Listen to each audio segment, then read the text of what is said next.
বাংলা সাহিত্যের অন্যতম সেরা অথচ ভীষণ করুণ এক প্রেম কাহিনী শরৎচন্দ্র চট্টোপাধ্যায়ের দেবদাস। আজ আমরা এই উপন্যাসটা নিয়েই একটু বিস্তারিত আলোচনা করব। হ্যাঁ, একদম। আমাদের কাছে উপন্যাসটির মূল কাহিনীটা আছে, তো সেটা ধরেই আমরা এর চরিত্রগুলো, তাদের সম্পর্ক, তখনকার সমাজ, এই সব কিছু একটু বোঝার চেষ্টা করব।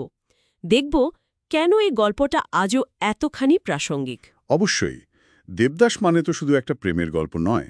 এটা আসলে মানে তখনকার দিনের সমাজ, তার নানান নিয়মকানুন, এই যে শ্রেণীভেদ আর মানুষের ভেতরের যে টানাপোড়েন, তারই একটা অসাধারণ ছবি। ঠিক, আর শুরুটা তো বেশ অন্যরকম, মানে ছোটবেলার সেই বন্ধুত্ব দিয়ে। হ্যাঁ, সেই পশ্চিমবঙ্গের একটা গ্রাম, দেবদাস আর পারো, মানে পারো, তাই না? হ্যাঁ, পারো।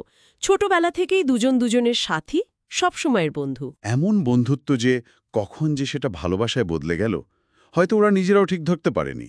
একটা অদ্ভুত, গভীর বাঁধন ছিল ওদের মধ্যে। কিন্তু সমস্যাটা শুরু হলো যখন সামাজিক ভেদাভেদটা সামনে এলো। ঠিক তাই।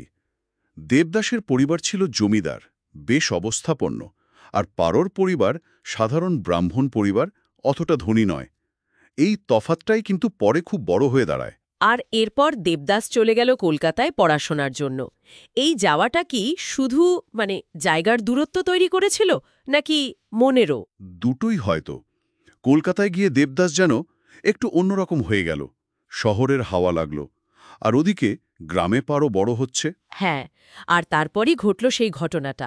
পারোর পরিবার থেকে যখন বিয়ের প্রস্তাব গেল দেবদাসের বাড়িতে। হুফ, সেটা একটা মারাত্মক মোড়।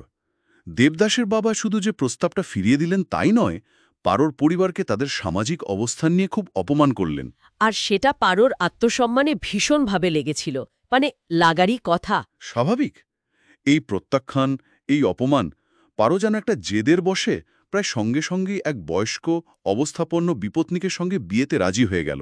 এটা কি শুধুই অভিমান ছিল, নাকি ওই সময়ে দাঁড়িয়ে একজন মেয়ের কাছে এটাই ছিল একমাত্র রাস্তা নিজের সম্মান বাঁচানোর বা প্রতিবাদ করার? খুব ভালো প্রশ্ন। কারণ তখনকার সমাজটা তো অন্যরকম ছিল। আর দেবদাস, সে যখন খবরটা পেল। সে তো একেবারে শেষ, ভেঙে পড়ল। বুঝতে পারল যে ওর নিজের দোটানা, নিজের সিদ্ধান্ত নিতে না পারা, এই সব কিছুই এর জন্য দায়ী। ওর ভেতরের ওই জমিদার বাড়ির অহংকারও কি কিছুটা কাজ করেনি? হয়তো সে অবচেতন মনে পারোর পরিবারের প্রস্তাবটাকে ছোট করে দেখেছিল। হতে পারে, এটাও একটা দিক।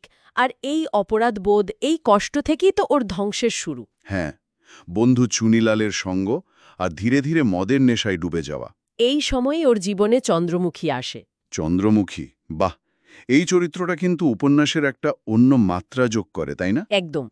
পেশায় হয়তো সে নর্তকী, সমাজের চোখে নিন্দিত একজন, কিন্তু ওর ভেতরে যে কি গভীর একটা মমতা, কি নিঃস্বার্থ ভালোবাসা ছিল।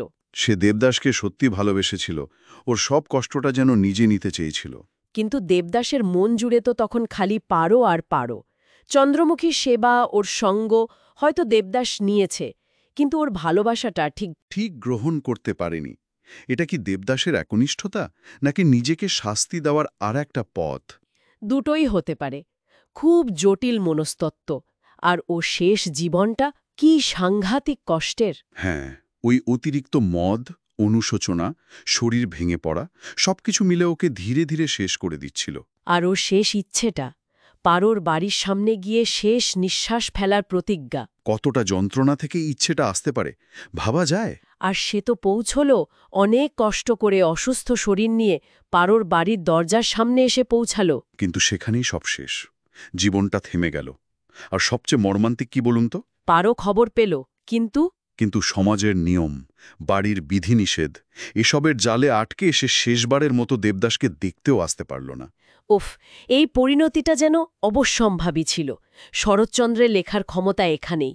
তিনি দেখিয়েছেন কিভাবে একজন মানুষের নিজের ভেতরের দুর্বলতা আর বাইরের সমাজের চাপ দুটো মিলে একটা ট্র্যাজেডি তৈরি করে। একদম।